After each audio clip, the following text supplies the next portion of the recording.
Hey, this is Juho. Interesting lighting, isn't it? Let's see how this works. Anyway, I wanted to talk a couple of words about something very kind of humanly fundamental, and that is how you relate to other people. And there is a marketing angle to this, so if you're looking for that, just stick around.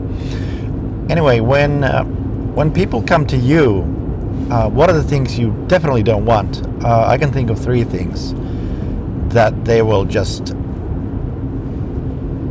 react to you, or something they just react and just bounce off of you instead of actually relate to you. Number two would be they assume something about you and they go off on that. And the third thing, which is the worst, I guess, they talk for you. It's like, well, since you think this way, then here's my answer.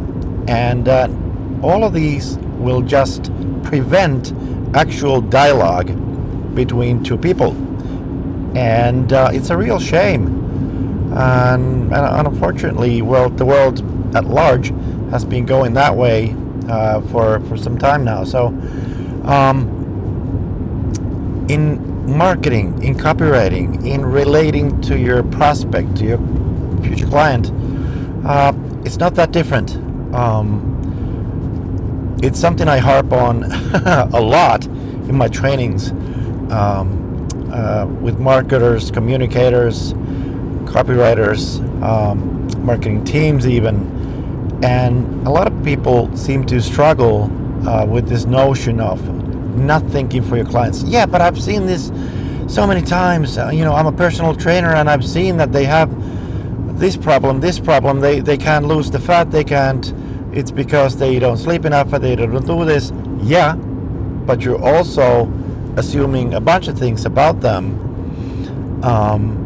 And then you're going to put that in copy and you're telling them what to think, what to feel, and you're going to turn them off. And they'll never hear your pitch, your offer. And that's a real shame. So instead, what can you do instead of these things? Instead of reacting, instead of assuming, instead of talking for them, well, there's this concept called empathy, which is just another word for putting yourself in their shoes. Genuinely. You forget about how you would react, how you would do, or what you assume and what's your experience. It's not about you. It's about them. So you really put yourself in their shoes and see what they're thinking, what they're assuming, what their problems are. You really have to role play. Is a funny word. It's easy to misunderstand, but really you just forget who you are and you just act to see what your prospect, the other person actually feels. What are their fears? What are their desires, and all of that stuff. And it's not a mental, like an intellectual exercise. It's really a full body experience. And I've done some funny exercises with training groups about that. But I just wanted to harp on this a little bit, as I always do, because it's such a fundamental thing. You can skew your message critically if you take the shortcut of just going like, yeah, I know what they're thinking, and I assume they want this, they want that. And you could it's not too long ago that I was part of a marketing project. It was an online course, and there was a lot of assumptions about how people will react to this person, and they have this fan base, and this is what's gonna happen. It's gonna sell well, and yada yada yada. A lot of assumptions, and I kind of went along with it, and that was my mistake. I didn't put my foot down at first, but when the initial sales was lukewarm, to be kind, then we needed to take another look and really see if our assumptions were right.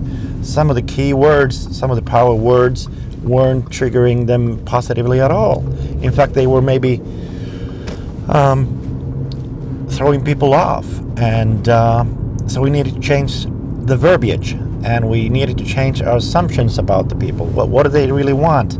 And we actually did some quick fire surveys, and we listened to actual customers a lot, and we compiled it, and we changed our tech quite a bit. And in the end, it was a really successful campaign, but it was hard work because of those assumptions, because of talking for them, and because we just assumed they'll react a certain way. So forget about those things and get busy exercising that empathy muscle yet again. I mean, when I really started teaching copy, I used to be all about that, empathy copywriting. I think there's still a Facebook page somewhere with that name. Anyway, that's still really the golden egg inside the whole hornet's nest of marketing and copy. I'm running out of metaphors. It's late, as you can see. Anyway, I hope you get something out of this, and I'll talk to you soon.